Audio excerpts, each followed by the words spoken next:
오히려 식상한 거, 남들 다 쓰는 거, 진짜 처음 생각나는 거, 이런 거를 안 쓰셨으면 좋겠다는 겁니다. 제가 진짜 이렇게 피 터지게 말하는 이유가 뭐겠어요? 제발 하지 마세요. 처음 생각나는 거 제발 하지 마세요. 저는 처음 생각나는 거 쓴 사람부터 안 뽑고 싶을 거니까. 저라면 그렇습니다. 이걸 뽑는 사람은 사람이다라고 하는 거를 다시 한번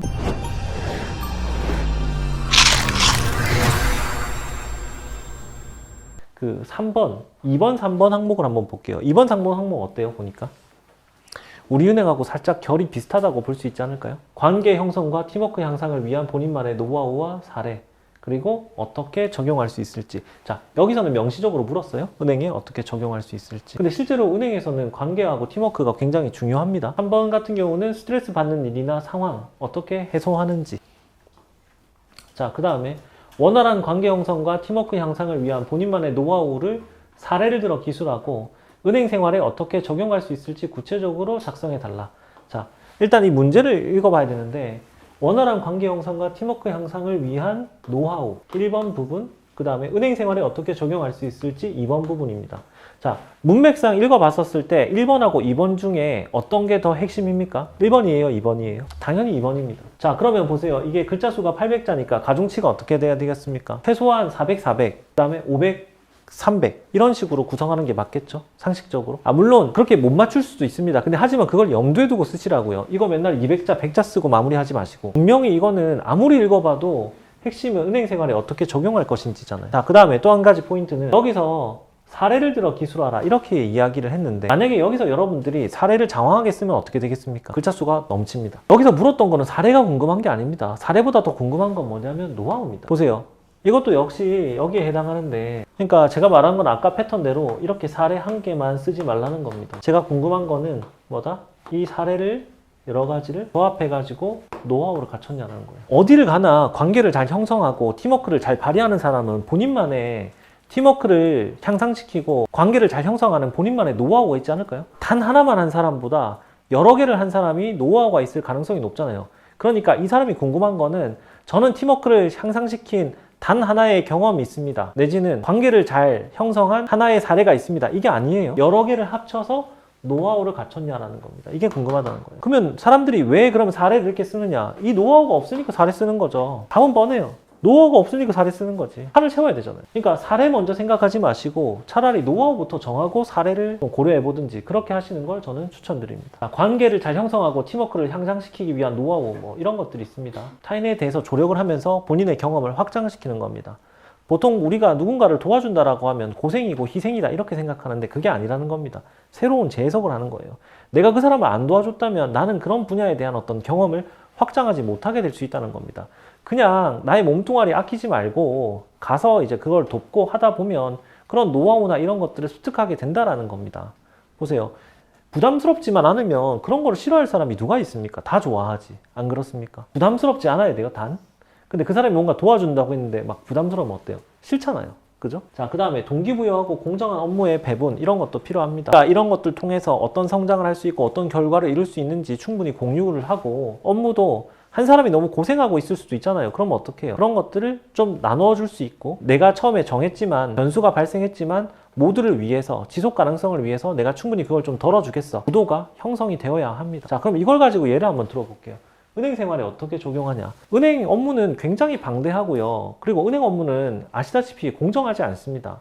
업무가 분장돼 있지만 누군가는 굉장히 엄청 부담스러울 수도 있고 어려울 수 있습니다. 가령 예를 한번 들어보겠습니다. 얼마 전에 뭐 잠실에서 아파트가 하나 준공이 됐습니다. 그 세대 숫자가 10,000세대랍니다. 자, 그 10,000세대의 집단 대출을 한다고 한번 생각해 보세요. 물론 하나의 은행에서 모두 다 그 집단 대출을 하진 않을 겁니다. 여러 은행에서 나눠서 합니다. 그럼 좋다. 한 3,000세대를 한다고 칩시다. 3,000개의 주택담보대출을 취급하게 되면 개인대출 담당자의 인생은 어떻게 되겠습니까? 힘들다라는 말로 표현을 할 수 없습니다. 계좌 새로 만들어야 되지, 생신규면은 다 등록 다 해야 됩니다. 카드 발급해야 되지, 뭐 다 해야 되거든요. 다 해야 돼요. 그거 일일이 하나씩.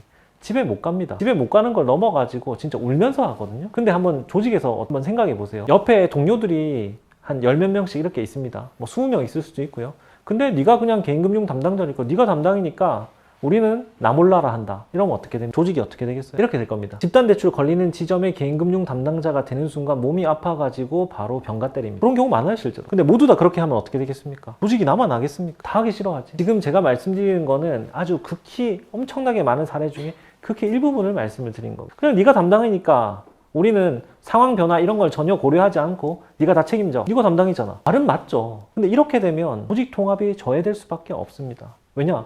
그렇다고 해서 월급 급여를 뭐 더 주고 뭐 이런 것도 아닙니다.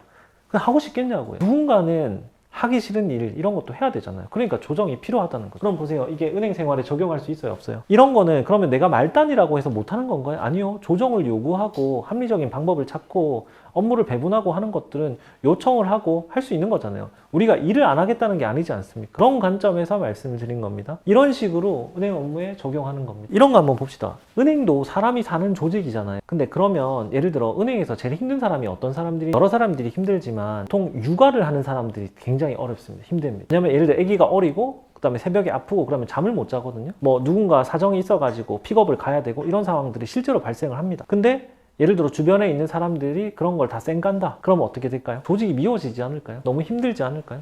다 사람 사는 조직인데. 근데 우리 주변에 있는 동료들이 그런 걸 좀 알아보고 힘든 일이 있었을 때 좀 고충도 토로를 하고 그들을 공유하면서 좀 백업을 해주고 이러면은 너무나 고맙지 않겠습니까?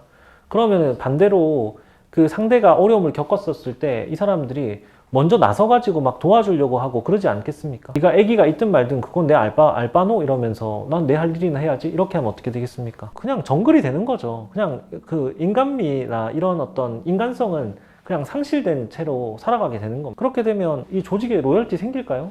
저는 안 될 것 같은데. 그럼 한번 생각해 봅시다. 우리가 관리자든 아니면 말단이든 간에 그런 거 상관없이 그런 어려움을 겪고 있다면 좀 도와주고 고충에 대해서도 공유를 하고 할 수 있는 거 아닌가요? 그거 뭐 못할 말인가요? 아니잖아요. 인간이라면 그렇게 해야 되는 거 아닙니까? 그런 얘기를 하셨으면 좋겠어요. 여러분을 뽑는 사람도 어떤 사람들이냐면 사람이거든요. 거기서 다녔던 사람들. 근데 아마 그 사람들도 그런 환경들을 많이 겪었을걸요? 그러면 이 사람들은 그런 어떤 인간적인 면모들을 써준 사람은 어떤 사람들이다? 여기 조직에 와서 좀 따뜻한 사람이네. 조직에 잘 적응할 수 있는 사람이네. 자기를 좀 내려놓고 다른 사람의 아픔을 외면하지 않고 좀 도와줄 수 있는 사람이네. 이렇게 생각하지 않겠습니까? 저는 그런 사람을 뽑고 싶은데요. 이 사람이 지식적인 부분이 비슷하거나 내지는 설령 조금 부족하다 하더라도 지식은 가르치면 되니까. 근데 하지만 이런 인간의 어떤 태도, 애티튜드 이런 것들은 갑자기 형성되지도 않고요. 갑자기 인간이 바뀌지도 않습니다. 저는 그런 인간미를 가진 사람을 뽑고 싶어요. 그리고 그런 사람이 뽑혀야만 맞다라고 생각을 합니다. 그런 사람들이 트러블을 안 일으키고 은행 잘 다닐 것 같지 않으세요? 그걸 여기다가 표현해 줬으면 좋겠다라는 겁니다. 정답은 없어요. 근데 저는 이걸 예시로 여러분들께 말씀드린 겁니다. 그러니까 여러분들이 은행 생활에 어떻게 적용하겠다 이런 것들을 엄청나게 막 지식적인 것들 이런 것들을 써야만 한다라는 그런 강박을 내려놓으셔도 된다라는 겁니다. 아시겠죠? 그러니까 자꾸 잘 모르는 사람들이 막 지식이 막 쩔어야 된다, 뭐 지식이 막 완결해야 된다, 막 이런 식으로 얘기를 하는데 아닙니다. 은행에는 그런 사람들이 거의 없습니다. 이거 뭐 반박하는 사람 없을 겁니다. 자, 본인이 주로 스트레스를 받는 일이나 상황은 어떤 것이며 이를 해소하는 자신만의 방법을 작성해 주시기 바랍니다. 저는 이걸 보고 무슨 생각이 들었냐면요. 무슨 얼마나 스트레스 주려고 이런 거 물어보지? 라는 생각이 들었거든요. 근데 스트레스를 받을 수밖에 없습니다. 아까 제가 말씀드렸잖아요. 은행이 갑이 아니고 을이다. 되게 성취지향적인 조직이기 때문에 프레셔가 있을 수밖에 없다.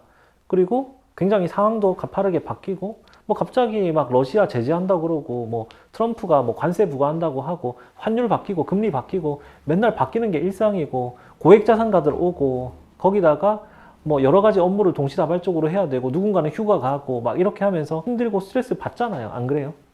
아니면 뭐 민원 건다 이렇게 하는 사람들도 있고 그 다음에 거래 조건도 우리가 최고도 아니고 그러다 보니까 어때요? 스트레스의 상황에 노출될 수밖에 없습니다. 그러니까 스트레스를 안 받던 사람들이 스트레스를 받으니까 힘든 거고 즉 뭐다? 이렇게 스트레스를 본인만의 해소하는 걸 넘어가지고 직접적으로 이거를 관리할 수 있는 어떤 본인만의 노하우나 방식이 명확하게 정립된 사람들은 어떻다? 은행 생활에 잘 적응할 수 있을 거다 라는 생각은 무리한 생각이 아니다라는 거죠. 꼭 필요하다라는 거죠. 아시겠죠? 이거는 그 우리은행의 어떤 실패 그 항목과 매우 좀 유사하다고 볼 수가 있겠죠. 그럼 보세요. 스트레스 받는 것도 뭐 여러 개가 있을 수 있잖아요. 이럴 때 우리는 스트레스를 받지 않나요? 이것도 역시 근본적 해결 방법이 있다면 이 사람이 스트레스 해소를 잘하고 조직에 적응 잘할 거다 이렇게 보는 겁니다. 자, 그러면 가중치가 어디 가야 돼요? 스트레스 상황을 장황하게 설명하는 게 맞습니까? 아니면은 해소하는 자신만의 관리하는 방법, 이게 궁금합니까? 저는 이게 있다고 생각합니다. B를 중점으로 서술해 주시면 된다는 겁니다. 인생에서 가장 큰 노력을 기울여 이룬 성취에 대해 기술하고 이를 통해 배운 점에 대해서 작성해 달라. 인생에서 가장 큰 이거를 지우세요. 이게 자꾸 들어가니까 여러분들이 계속 부담스러워 하더라고요. 이거를 지우셔도 됩니다. 그냥 노력을 해가지고 성취한 거, 이겁니다. 자, 은행은 이게 출제자 의도가 성취지향적인 조직이고요. 뭐 KPI, 그러니까 키 퍼포먼스 인덱스라고 해서 성과, 평가, 지표 이런 것들이 굉장히 세분화되어 있습니다. 즉 그렇기 때문에 과거 여러 성취를 해온 경험과 이를 통해 지원자만의 인사이트를 구성했다면 향후 높은 수준의 어떤 목표가 주어지더라도 성취 노하우를 발휘할 수 있을 거다. 이런 것 때문에 물어본 겁니다. 이 성취라고 하는 것에 대해서 정의를 한번 새롭게 내려볼 필요도 있고, 그리고 이것도 성취 그 자체보다 배운 점이 더 중요하겠죠. 성취 자체는 의미만 부여하면 그 어떤 것도 됩니다. 학과 톱도 되고, 공모전 수상도 되고, 우수 인턴 했던 것도 되고, 대외 활동을 잘 끝낸 것도 좋고, 어려움에 처한 친구를 조력했던 것도 성취라고 할 수 있습니다. 아니면 내가 비전공자인데 자격증도 여러 개를 땄어요. 근데 여러 개를 따고 그게 끝나는 게 아니라 뭐다? 이런 본인만의 인사이트를 구성했다면 이것도 내가 하나의 성취라고 할 수 있습니다. 학회 활동도 되고. 그러니까 어떤 활동이든 상관없어요. 그 활동에 중요한 건 뭐다? 한마디로 의미 부여. 이게 중요합니다. 왜 이게 성취라고 생각하는지에 대한 의미 부여. 아니 내가 시장에서 청바지 장사를 하면서 세일즈란 무엇인가, 고객 지향이란 무엇인가, 서비스 철학 이런 걸 정립했다. 이런 것도 성취라고 할 수 있습니다. 그러니까 여러분이 봤었을 때는 유튜브에서 보시면은 그냥 매출을 123% 올렸다. 이런 것만 성취가 아니라고요. 자꾸 눈에 보이는 명확한 어떤 성취 이런 것들을 생각하지 않으셔도 됩니다.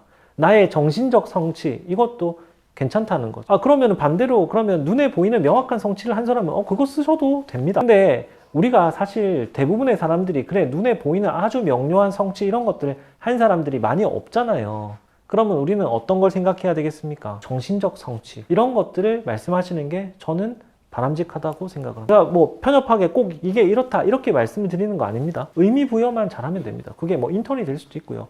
아니면 좀 가족애를 강조해서 내가 대가족들이 어떤 미션을 달성했다 이런 것도 괜찮습니다. 예전에 어떤 사람들은 어떤 걸 썼냐면은 팀워크나 이런 것들을 하면서 가족애를 드러내기 위해 가지고 뭐 예를 들어 명절 때 같이 만두 만개 빚기 했다 이런 거 씁니다. 전 부쳤다 이런 거 씁니다. 써도 됩니다. 회사 지어 가지고 그 과실을 따는 가운데 본인이 느낀 점 이런 것도 성취라고 할 수 있지 않을까요?